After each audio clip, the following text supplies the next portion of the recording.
જય શ્રી કૃષ્ણ.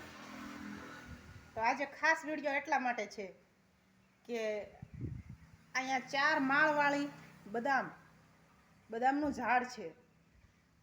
વર્ષોથી અને લુરખા મોઢે બહુ જ બદામો આવતી હતી, પાકતી હતી. બહુ બધા બાળકો, નાના મોટા માણસો બધાય ખાતા હતા. અને આ વર્ષે એ ઝાડને અમુક માણસો નથી કહેતા કે આયુષ્ય પૂરું થઈ ગયું હોય, તો તમે જોવો એ ઝાડ આખું પીળું થઈ ગયું છે. નકર અત્યારે પાનખર ઋતુ નથી, અત્યારે તો વૈશાખ મહિનો આવી ગયો છે. કૂપળું ફૂટી ગયું હોય, ઝાડ લીલાછમ થઈ ગયા હોય, બધી વનરાઈ લીલી થઈ ગઈ હોય. એની જગ્યાએ અમારે જે બદામનું ઝાડ છે એ હાવ પીળું થઈ અને ખરવા માંડ્યું છે. તો જોવો એ ઝાડ આટલા બધા પત્તા ખરી ગયા છે એ બદામના ઝાડના. અને આ છે એ બદામનું ઝાડ. કારણ કે એ ઝાડ ઉપર બહુ અસંખ્ય જીવ બધાય, કોયલું ને એવા કેટલાય પોપટ ને એવા બધાય પક્ષી, કાચિંડા, મધપુડાય પણ બહુ ખૂબ હતા આ ઝાડ ઉપર. અને અત્યારે હવે એ ઝાડ હાવ પીળું થઈ અને સુકાઈ ગયું છે.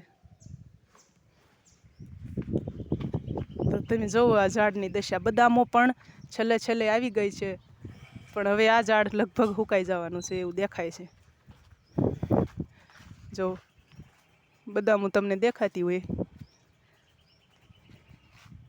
કેટલું મોટું, 1 2 3 4 અને 5. આ હાવ છેલ્લી ડાળી ગણવીને તો આ 5 માળની બદામ છે. અને આવડી મોટી બદામ સુકાઈ જવાનું કારણ તમે કોઈક કોમેન્ટમાં જણાવશો. આવડું મોટું ઝાડ સુકાઈ જાય એટલે જીવ તો બળે હો ભાઈ. કારણ કે આટલું મોટું ઝાડ બનાવવામાં બહુ વર્ષો થઈ જાય છે. એક બદામનો ઠળિયો હોય ખાલી નાનકડો. જો આ બધી બદામો પણ સુકાઈ અને હવે ખરવા માંડી છે. જો આ બદામો પણ હવે ખરવા માંડી છે સુકાઈને. તો તમે આનું કારણ જણાવશો. અને એમ તો સાઈડમાં ઉમરો પણ છે. જો આ ઉમરાનું ઝાડ છે. ઉમરાના ઝાડમાં ફળ બહુ જ આવ્યા હતા અને એ ફળ પણ નીચે ખરી ગયા છે.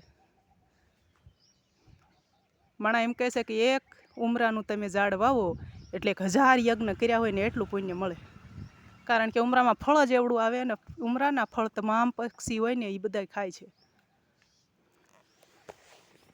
હાલો, જય શ્રી કૃષ્ણ. ખુશ રહેજો.